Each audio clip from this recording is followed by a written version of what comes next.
chaîne 1J4Cadence infopromo.com. Je suis votre présentatrice Mbala et heureuse de vous retrouver et de savoir surtout que vous êtes aussi nombreux à nous suivre régulièrement sur votre chaîne préférée 1J4Cadence Infopromo. Mais avant tout, j'aimerais remercier l'équipe qui est en Afrique, au Congo, RDC plus précisément, ainsi qu'en Allemagne. Il y a Médite Sandra qui présente ses émissions sociales ainsi que chrétiennes. Et je remercie également notre représentatrice là-bas en Allemagne, Judith Fernando.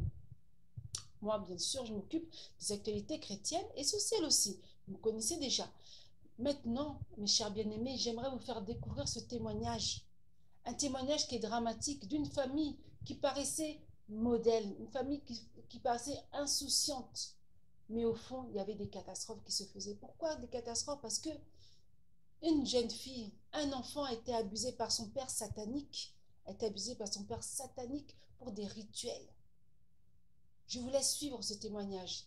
Mais mes chers bien-aimés, chers téléspectateurs, je vous invite encore à vous abonner et à mettre vos commentaires, à mettre vos réactions et à ne pas hésiter à nous contacter. Et n'hésitez pas surtout à vous abonner. Et donc, je vous dis bonne écoute et à très bientôt sur votre chaîne préférée, 1J4 Cadence infopromo.com. Nancy Dunn a été élevée dans ce qui paraissait la famille américaine typique. Nous vivions en Californie. Mon père travaillait pour l'industrie aérospatiale. Ma mère travaillait pour un médecin.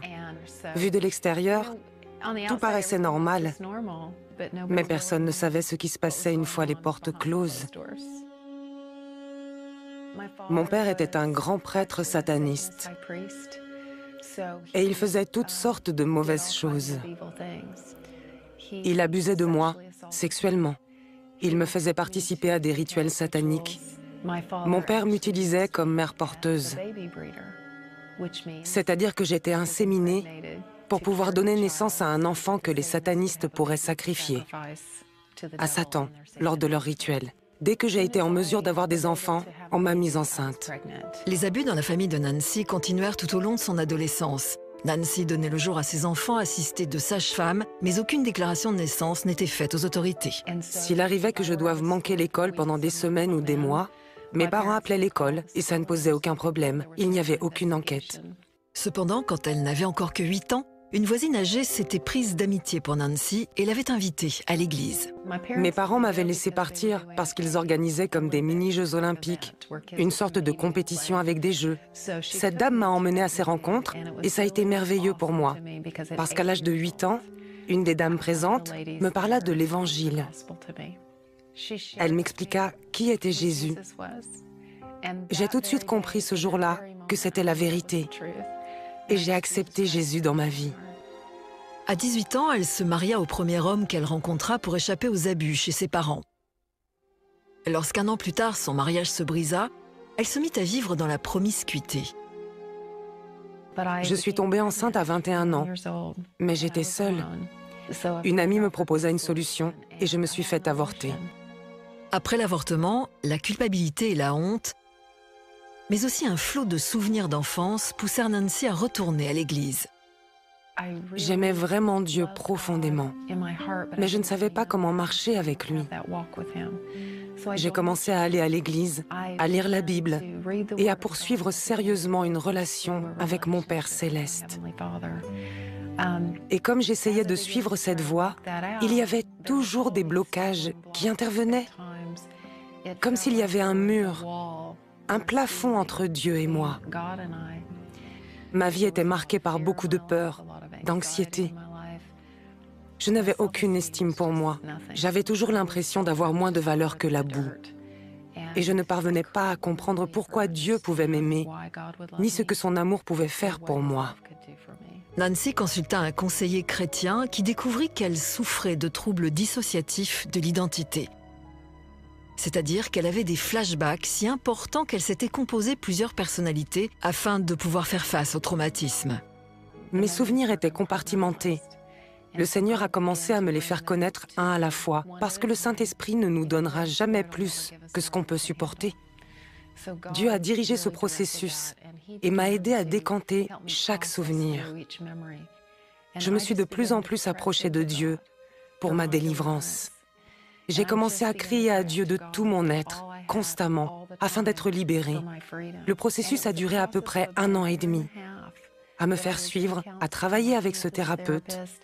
Le jour de la Saint-Valentin, je me rappelle que j'étais allée visiter une église. Ils préparaient les éléments pour la Sainte Seine.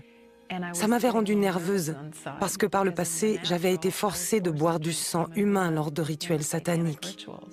Donc le sang me paraissait bizarre. Mais j'ai entendu le Seigneur me parler et dire, « Si tu bois mon sang et manges mon corps, je te guérirai de tout ce que l'ennemi t'a fait. » J'ai donc participé à la communion. Et tout a changé. Je suis devenue une et une seule personne bien dans sa tête. Dieu l'a fait en un instant au travers de la communion. Après avoir pris la communion, le Seigneur dirigea Nancy dans un processus de pardon envers son père. Lorsqu'elle le vit par la suite, il était sur son lit de mort. Il était aux soins intensifs et je pensais qu'il ne pouvait pas me parler. Mais il s'est redressé sur son lit. Il s'est redressé et il s'est repenti. J'ai fondu en larmes complètement.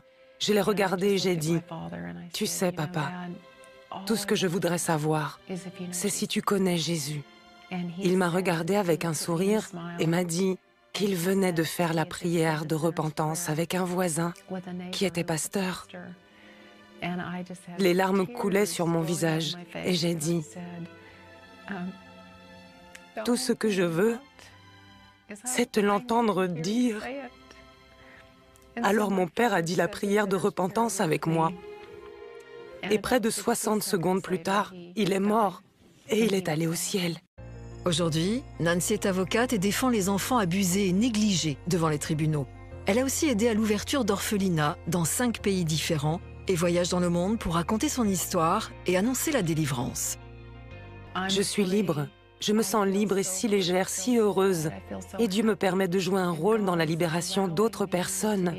Je voudrais juste vous dire qu'il y a une puissance dans le sang de Jésus. Ce sang n'a jamais perdu de sa puissance et ne la perdra jamais. Jésus n'est pas venu verser son sang pour que nous restions en captivité. Il est venu et a versé son sang pour que nous puissions être libres. Et je vous le dis, Dieu veut que nous soyons libres.